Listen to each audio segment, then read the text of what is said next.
22nd నుంచి ఈ month ఇద్దరు రాబోతున్నాము.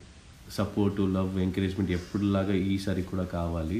ఈ నెల 22 తారీఖు రోజున మీ అందరికి మేమిద్దరం సర్ప్రైజ్ ఇవ్వబోతున్నామంటూ నిఖిల్ కావ్య రీసెంట్ గా సోషల్ మీడియాలో లైవ్ లోకి వచ్చి ఫ్యాన్స్ అందరికి తెలియజేశారు.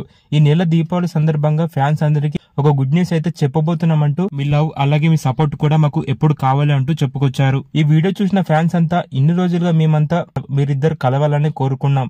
ఇక నిఖిల్ కావ్య కలిసిపోయారు, పెళ్లి శుభవార్త చెప్పబోతున్నారంటూ ఆ వీడియోపై చాలా మంది అయితే కామెంట్స్ పెట్టారు. మరికొంతమంది ఫ్యాన్స్ అయితే మీరు గత 6 సంవత్సరాలుగా ప్రేమలో ఉన్నారు కదా, సడన్ గా మీరిద్దరు ఎలా విడిపోయారు, ఇన్ని రోజులుగా మీరిద్దరు ఫ్యాన్స్ కి మీ లవ్ స్టోరీ సంగతి ఎందుకు చెప్పలేదు, మరి ఇంత సడన్ గా ఎలా కలిసిపోయారు, మీ ఇద్దరి మధ్యలో బ్రేకప్ ఎలా జరిగిందంటూ ఇలా కొంతమంది ఫ్యాన్స్ ఆ వీడియోపై నెగిటివ్ కామెంట్స్ అయితే పెట్టారు. నిఖిల్ కావ్య అసలు ఎలా విడిపోయారనేది ఇంతవరకు ఫ్యాన్స్ కి ఎప్పుడు చెప్పలేదు. అయితే నిన్న సడన్ గా లైవ్ లో నిఖిల్ నవ్వుతో కావ్య చెంపగిల్లాడు. కావ్య ఏం చేయకుండా సిగ్గుపడుతూ నిఖిల్ మనం ఇప్పుడు లైవ్ లో ఉన్నామంటూ సిగ్గుపడుతూ కావ్య చెప్పుకొచ్చింది. అలాగే నిఖిల్ కావ్యని పొగుడుతూ కావ్యపై కామెంట్స్ చదువుతూ అవును కావ్య చాలా క్యూట్ గా ఉంటుంది అఫ్ కోర్స్ అంటూ చెప్పుకొచ్చాడు. ఇక దీన్ని బట్టి చూస్తే ఈ నెల 22 తారీఖు రోజున వీళ్ళిద్దరూ ఒకటైపోతున్నారనేది మనకి అర్థమవుతుంది.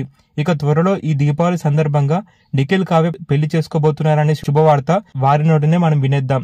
ప్రస్తుతం నిఖిల్ కావ్య షేర్ చేసుకున్న ఆ వీడియో ఇప్పుడు మీరు చూసేయండి.